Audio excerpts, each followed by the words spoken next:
Hey, what's up, my little tattletales? How y'all doing today? Well, if you are the Windsors, the royal family, whoever, right, you have reached new levels of gaslighting, psychosis. I don't know what to call it. It's actually very sick and insidious if you think about it.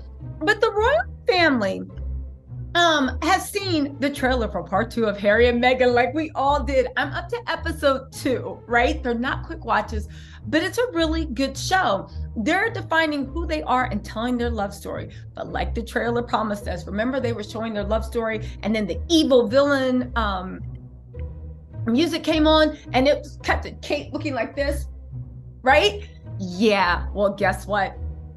They are not going to disappoint. The third volumes, what is it, 4 through 6, are going to focus on how the royal family ain't ish and how they were willing to throw Harry and Meghan, not just throw them to the wolves, but feed Meghan to the wolves to protect William's secret. Now, I want to see if he's actually even going to hint at what William's secret is. I know he's about to go ballistic. I know Kate is sitting up there going, literally trying to rehearse for her tell-all interview, mumble, right?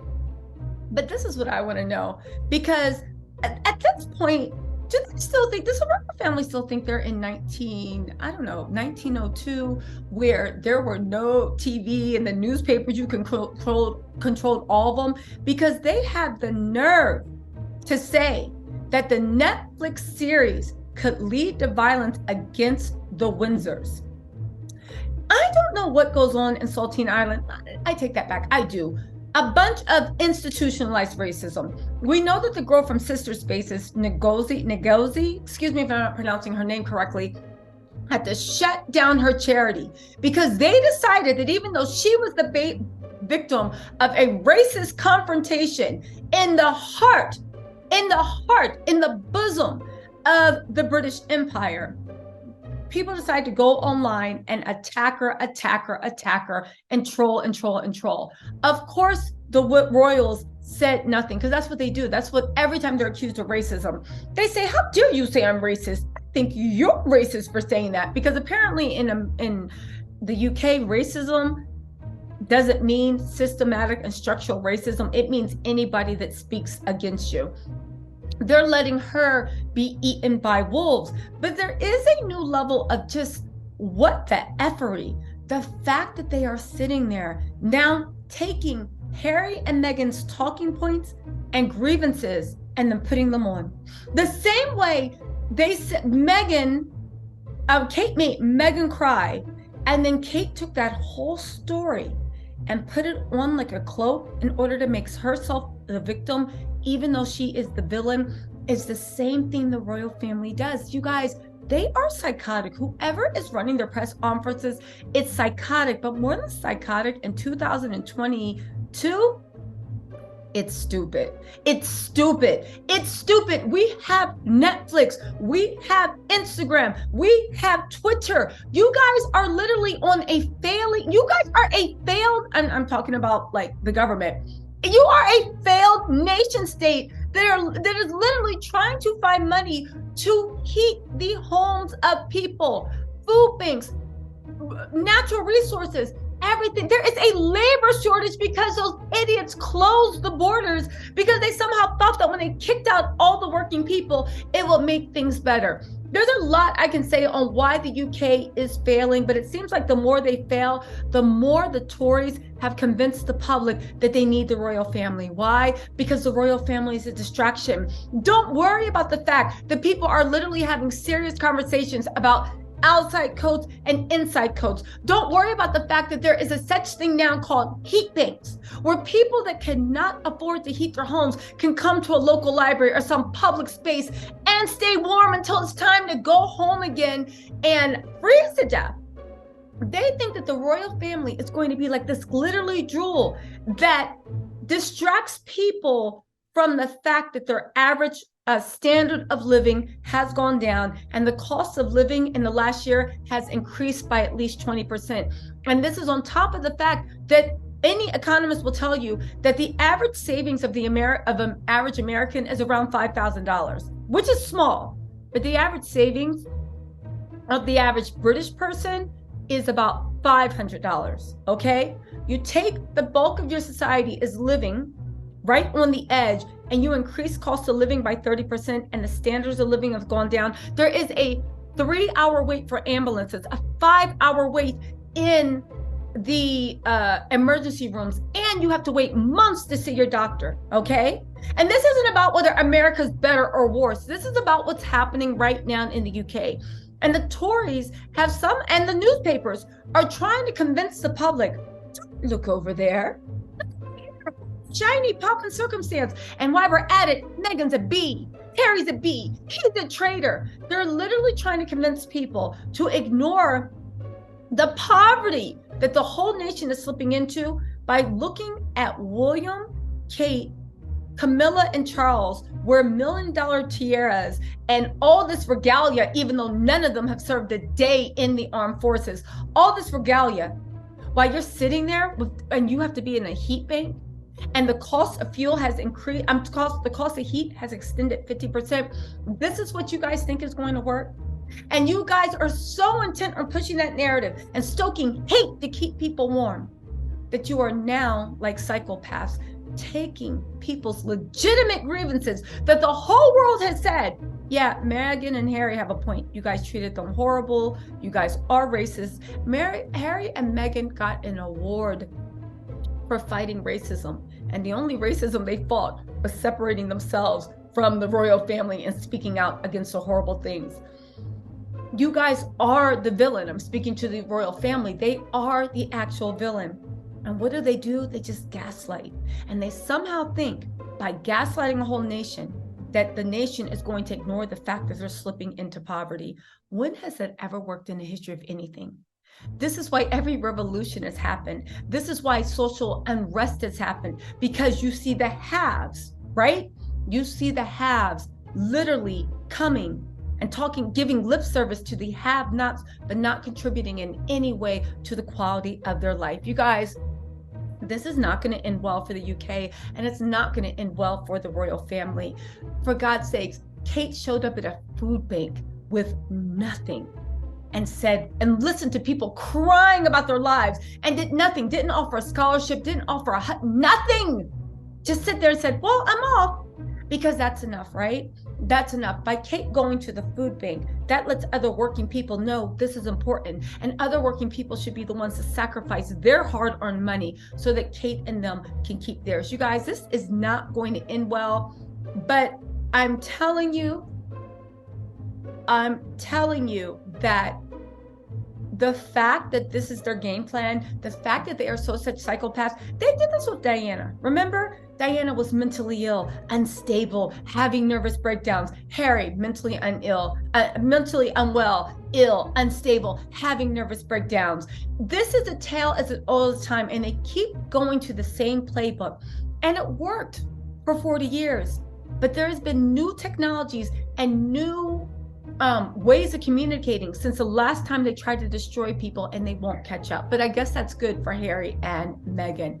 Get this. And now they're trying to say that now from Harry and Meghan saying that Meghan had credible threats and she was in danger and the security was removed, that by them speaking out their truth, it could lead to violence against the Windsors. Violence.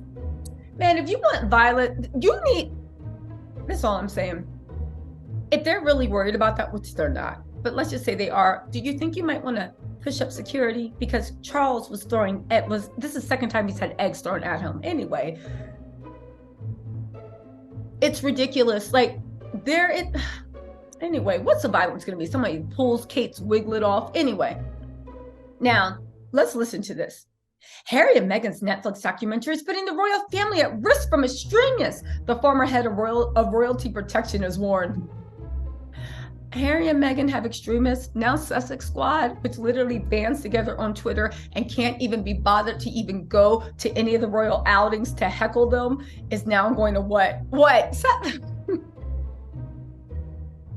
Is this their way of trying to, get the Netflix to pull the Harry and Meghan documentary because it's going to lead to extremists going after them? Is this the best that they can do? Not even that. Who are you? What do you run? Netflix does not give a damn. And this is the funny thing about the royal family. They will not even Netflix does not give a damn about y'all. Y'all don't run anything off of Saltine Island. And judging by the views that came from Harry and Meghan, y'all don't run anything on Saltine Island either. But let's get out of here and get to this mess, all right? Security expert Dives. That's the same person that got on TV and said that Miss Hussey, William's godmother, wasn't racist by asking where you from, because every time they see a colorful person, they want to know, where were you born? Anyway, a former divisional commander in the Metropolitan Police who guarded Queen Elizabeth II and other members of the royal family said the couple had raised a credible threat by attacking their relatives on race grounds. So let me get this straight. By saying the racists aren't the true threat in the UK, it's the people who speak out against the racists, because extreme groups who are people that don't like racists could target the racists to tell them to do what? I'm curious. I want to see where this goes. All right. It also lets us know that Queen Elizabeth, the Metropolitan Police, and everybody else that's co-signing on Davies, yeah, you guys might actually be part of the racist tropes. Anyway, there's a small minority that think Meghan walks on water. I've always said there's a greater risk from fixated individuals than there is from terrorists. You had the nerve to say this while royalists exist? For God's sakes, I was just in Windsor last summer. There are plates with the people's faces on them. Anyway, fixated individuals, anyway, you could have those at the extreme end of them taking knee variety, having to go at members of the royal family. I really think it could create a small minority who might. So let me get this straight. You're not even saying these people exist. You're saying that in your mind, it could happen. Listen, I actually think people that love sour gummies, there are people that are extremely loyal to them. And I do believe those sour gummy lovers could really cause violence against people that don't love sour gummies. David, shut up. Anyway, I think it's a credible threat, and I think it should be taken very seriously, especially now that the documentary has come out. So this is your point. You're going to ban the documentary from British Airways. Anyway, referring to the king twice being at the receiving end of egg throwing since he took the throne, the former senior policeman said, twice now, Charles had eggs thrown at him. You guys, here's my whole thing. If you really want to get under, and I think sometimes British people need to learn how to heckle, if you really want to get under Charles's skin, you wouldn't throw eggs, you would throw tampons. You would throw tampons. That's how you get under Charles's skin. I'm not saying anybody should, but that's how you get under Charles's skin.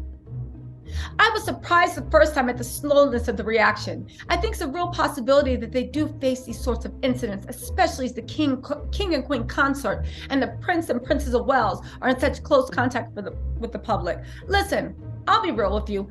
Heckling anybody you don't like and throwing something at them, while it did give me a lot of delight, it wasn't good. You shouldn't throw anything at anyone you don't like. However, the heckler wasn't a Meghan-philia. The heckler was saying that the British Empire's history with slavery and colonialism is abhorrent, and they need to abolish the monarchy. And I agree with that. Anyway, if only he had thrown tampons, that probably would have gotten anyway. But then again, maybe not, because Charles might have gotten aroused. Oh, Camilla, love you. Do you see that? Seriously, we don't need to hear horsey. Anyway, let's get out of here. They said his comments came as former U.S. policeman, George F. Franks, associate professor at Stephen F. Austin University in Texas. I'm sorry. See what he had to say. Raised the concerns that the destructive and damaging comments and allegations made by Harry and Meghan Markle are placing the life and safety of the members of the royal family in jeopardy. So let me get this straight. You got Dives, who is a racist apologist, if not a racist himself, and you found a former policeman, not even a sergeant, no, a policeman, George R. Franks, who's an associate professor, so you're not even tenured, at Stephen F. Austin University, a university we've never heard of in Texas. I say all this to say, right, not to downplay what this guy's accomplishments are, but you've never stepped foot in UK, you haven't talked to the Metropolitan Police, Scotland Yard, or any of the private security. How would you know that what the threat is? How would you know? How would you know? Anyway, right? He said, I've been studying their increasingly tenacious attack on the character of the royals and the institution of the monarchy for the past several months, with a growing concern for the safety of the members of the working royals, but also for the children of the Prince and Princess of Wales. I'm sorry, what is this guy in Associated Press? Are you in cybersecurity? Because all the talk has been online. I have experience with cases where individuals have committed or attempted to commit violent crimes in support of their cause of another towards whom they become enamored and protective. But you're not a detective. So what experience were you? Just taking a police report? You didn't investigate. All we need is one individual becoming obsessed with creating a situation that will place Harry as the heir apparent, and we could have the disastrous outcome. I don't think they understand. And again, all people that are part of Sussex Squad, I get it. What's up, Sussex Squad, by the way? All the people a part of Sussex Squad, yeah, maybe, I don't think it will ever happen, but for myself, there might be people that want Harry and Meghan back in the royal family. Myself in the faction of Sussex Squad, are the anarchists. I want that monarchy ripped apart. I want everyone to disavow. I want the blood diamonds returned. I want India to get their treasures. I want the Greeks to get theirs. I want Africa, without a doubt, get everything you are owed. I want the colonialism and the years of hatred and division they sowed in the hearts of many. I want all that to dissipate. The monarchy should not exist. And the fact that they somehow think that somebody is going to do a plot to take out, who do we have? We have Charles, but then Camilla would take over as queen, correct? So we have Charles, or would Camilla take over queen? Let's assume she wouldn't. We have Charles, then we have William, then we have the 3 kids. And you're trying to say that there's a fantastic plot to take all of them out so Harry can take the throne. Man, you guys are writing fan fiction at this point. Again, it's ridiculous. And if this was really credible security threats, you guys would not be walking around so that anybody could throw a tampon at King Charles's feet. Anyway, y'all, I just wanted to say they are the biggest gaslighters. They are very scary. And Meghan and Harry were so right to leave. The fact that they can write flights of fancy, that they can literally, the mind bend of taking your pain and anguish and putting it on like a cloak, and then getting a whole national media, all types of media, from the BBC to the tabloids, to go along with the narrative. You guys, that is gaslighting that will make anybody question reality and could honestly even make them do something to themselves. You guys, they're lucky they escaped. That's all I'm going to say. Oh, let me know what you think in the comments, and I will talk to you later. Bye.